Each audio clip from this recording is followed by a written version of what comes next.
नमस्कार दोस्तों, आज का हमारा विषय एक ऐसे सवाल पर है जो प्रायः हम सबके मन में कभी ना कभी तो अवश्य आया होगा। और यह सवाल है कि हमारा जन्म हुआ क्यों।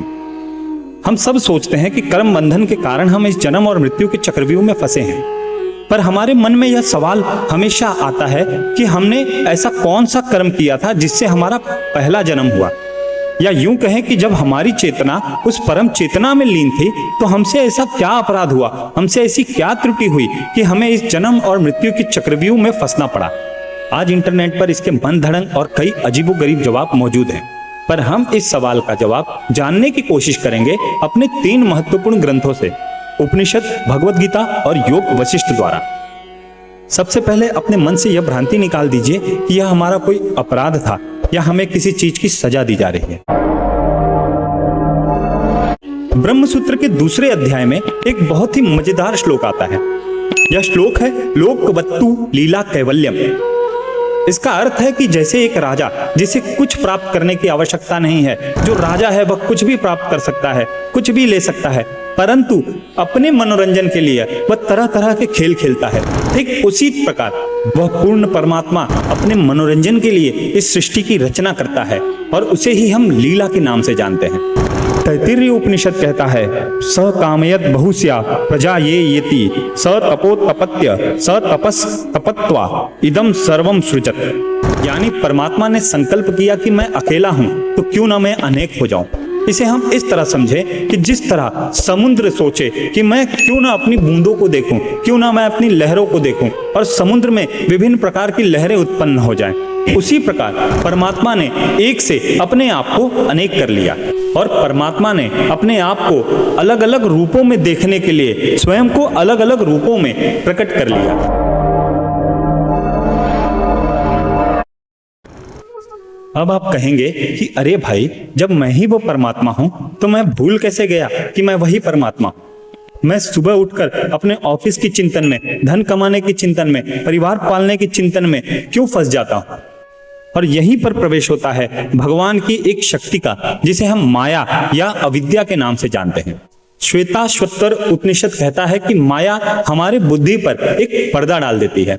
आदि शंकराचार्य ने विवेक चूड़ामणि में इसका एक बहुत ही बेहतरीन उदाहरण दिया है।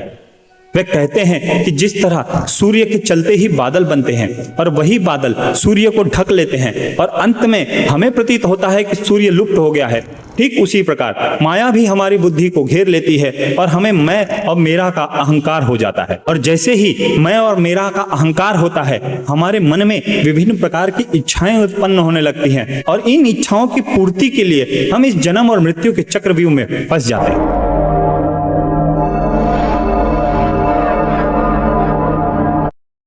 अच्छा, अब आपके मन में कभी यह प्रश्न आया कि हमारा पहला जन्म किस कर्म के कारण हुआ होगा, किस कर्म बंधन के कारण हमने पहला जन्म प्राप्त किया होगा? शास्त्र इसका जो जवाब देते हैं यह सुनकर आप थोड़े चौंक जाएंगे। शास्त्र कहते हैं कि हमारा पहला जन्म कभी हुआ ही नहीं। इस सृष्टि का न आदि है न अंत है। जब महाप्रलय आता है तो हम सब उस परमात्मा में विलीन हो जाते हैं। यह विलीनता मोक्ष नहीं है। श्रीमद् भगवद गीता के 8वें अध्याय में श्री कृष्ण अर्जुन से कहते हैं भूतग्राम स एवायम भूत्वा भूत्वा प्रलीयते।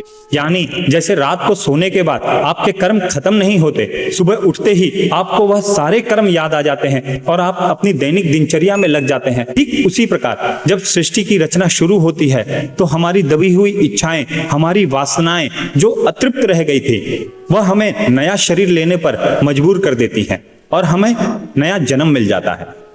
लेकिन इस पूरे रहस्य का सबसे खूबसूरत सिद्धांत हमें महर्षि वशिष्ठ ने योग वशिष्ठ में श्री राम जी को समझाते हुए दिया है। वे कहते हैं कि आप कभी उस परमात्मा से अलग हुए ही नहीं हो। जैसे पानी में हवा चलने में समुद्र से लहरें उठती हैं, पर क्या वह लहरें समुद्र से अलग हैं? नहीं, वह समुद्र का ही हिस्सा है। ठीक वैसे ही जैसे सोने के अलग अलग वस्तुएं होती हैं, जैसे हार हो गए, अंगूठी हो गए, यह सब नाम के लिए अलग है, अलग नामों से इन्हें संबोधित किया जाता है, पर ये हैं असल में तो सोना ही। वैसे ही हम केवल नाम के लिए अलग हैं, पर इस समय इस क्षण भी हम परमात्मा में ही विलीन हैं। और हमारा यह विचार कि हम उस परमात्मा से अलग एक तुच्छ जीव हैं, यही हमें उस परमात्मा से अलग करता है। और जिस दिन यह अज्ञान हमारे मन से हट गया कि हम उस परमात्मा का हिस्सा नहीं हैं, उसी दिन हम पाएंगे कि हम उस परमात्मा में ही विलीन हैं। तो बात सीधी सी है, परमात्मा की तरफ से यह उनके लिए खेल है और हमारी तरफ से यह हमारे कर्मों का बंधन है, यह हमारी इच्छाओं का, हमारी वासनाओं का बंधन है, जिसके कारण हमें यह मनुष्य जन्म प्राप्त हुआ। और जिस तरह हमने आपको उदाहरण दिया था कि जैसे सूर्य बादल को उत्पन्न करता है और वही बादल सूर्य को ढक लेता है, ठीक उसी प्रकार जब इस माया के बादल को हम अपने कर्म रूपी हवा से हटा देंगे, तब हम उस प्रकाश रूपी ईश्वर में अपने आप को विलीन पाएंगे। धन्यवाद।